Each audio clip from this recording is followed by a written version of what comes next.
You see, control, it's not as simple as chains, handcuffs, or prison walls. No, real control is subtle, insidious. It's woven into the very fabric of your life, so seamlessly that you don't even notice it's there. From the moment you're born, you're part of a system that's already been decided for you. Your path, your choices, your identity, they're all carefully influenced, molded by forces you don't even see. Now, who are these forces? That's the interesting part, isn't it?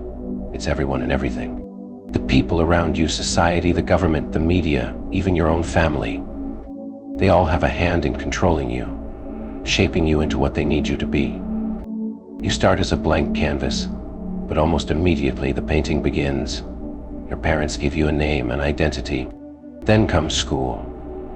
School where you're taught not how to think, but what to think. You're told to sit still, raise your hand, follow the rules, and get good grades. They call it education. But what is it really? It's programming. It's conditioning you to obey, to fit in, to follow the system without question. And what happens to those who don't? They're labeled as problem children, troublemakers, or worse. The system is designed to punish deviation and reward conformity. Now, as you grow older, the web of control expands.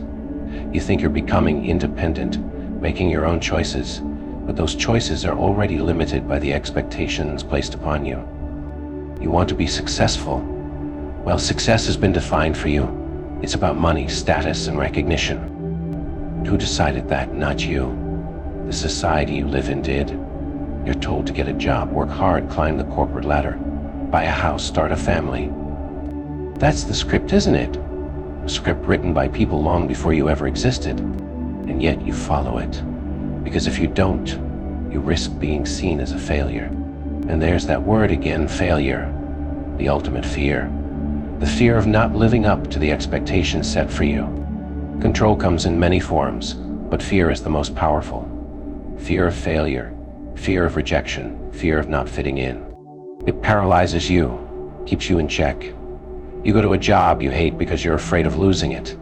You stay in relationships that don't make you happy because you're afraid of being alone. You bite your tongue, suppress your true self because you're terrified of what others will think. And who feeds that fear? The people in power, the ones who control the narrative. The government, the media, the corporations, they all thrive on your fear. They keep you distracted, divided, and afraid, because when you're afraid, you're easier to control. Media is one of the biggest puppeteers in this game. Think about it. Every day you're bombarded with news, entertainment, advertisements, all designed to manipulate how you think, how you feel, and what you believe. They tell you who the enemy is, what's worth caring about, and how you should live your life. And you consume it without even realizing you're being influenced. The media controls the conversation. And if they control the conversation, they control you. They tell you who to love, who to hate, what to buy, and even how to think about yourself. You think you're forming your own opinions, but are you? Or are you just echoing what you've been told? And then there's the more personal level of control, guilt. Guilt. That wonderful little tool society uses to keep you in line. It comes from everywhere: your family, your religion, your culture. You're taught from a young age what's right and what's wrong. But here's the catch: those definitions of right and wrong aren't universal. They're constructed. They're designed to maintain order, to keep you obedient. You're told to feel guilty if you conform, if you don't live up to expectations. You're made to feel like a bad person for wanting something different, for challenging the status quo. Religion is perhaps one of the greatest enforcers of guilt. It preaches about sin, about heaven and hell, about eternal consequences for your actions. It makes you afraid to stray, to think differently. But who benefits from that fear? The ones who control the narrative, the ones who profit from your obedience. Let's talk about social pressure too. The people around you, your peers, your friends, your family, they're all part of the system. And knowingly or not, they play a role in controlling you. You see, people crave acceptance. They want to belong. And that desire to fit in is another leash that holds you back. You dress a certain way, act a certain way, live a certain way just to avoid standing out. And why? Because society has made you believe that standing out is dangerous. If you step outside the lines, you risk being ostracized, judged, or ridiculed. You think you're free, but you're not. You're just another cog in the machine, following the unwritten rules to maintain your place in the herd. And then there's the government, the big puppeteer. The government controls you through laws, taxes, regulations.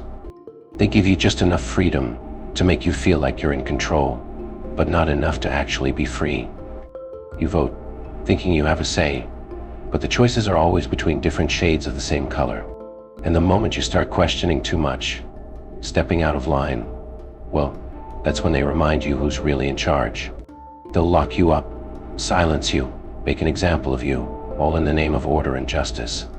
But it's not about justice, is it? It's about control. At the end of the day, you're not in control of your life. Not really. You're following a script that was written for you, guided by invisible strings. The people in power know this. They don't need to control you with force.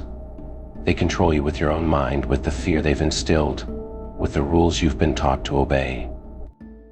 And the saddest part, most of you don't even realize it.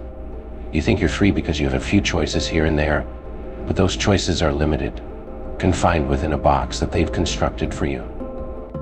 True freedom?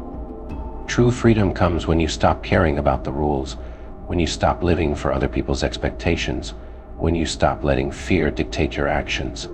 But that kind of freedom, it's dangerous, and they know it. Because the moment you stop playing their game, that's when you become uncontrollable. And that, my friends, is the one thing they fear the most.